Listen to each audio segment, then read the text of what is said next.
Lalaki sa Daet Camarines Norte, arestado makalis na manlaog sa sarong residensya, magdulag sa kinaimbwelto ang aksidente asin mag-amok sa sarong ospital. Uyan report.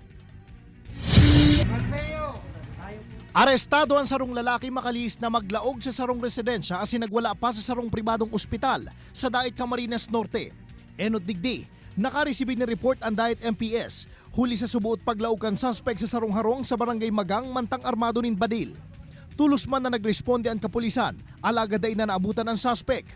Narecover man ang ginamit kaining motorsiklo na naimbwelto subod sa aksidente. Hasta sa sarupang report ang naresibikan mga otoridad, naigwang lalaking nagwala sa sarong pribadong ospital, kung kaya tulos man na dinumanan kan PNP, as sinapag-araman na ini ang taong pig-report kan biktimang naglaog sa indang harong.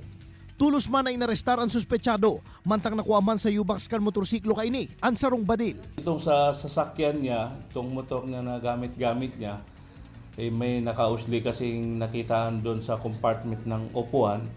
Nung mabuksan na nandyan siya, kasama itong mga mandatory witness natin, doon na found out na may isang shotgun na nandoon sa compartment ng motor niya.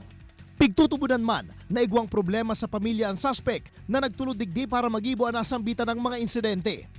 Sa kunya nagtitinir na sa kustodiya kan mga otoridad ang suspetsado, mantang pigpipreparar naman ang kasong isusunad kontra digdi.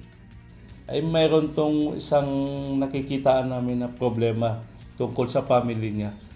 So una, yung asawa niya kasi dito ay nasa ibang bansa. Siguro namimiss lang niya yung asawa niya. Ini si Jesse Cruzat, Balitang Bicolandia.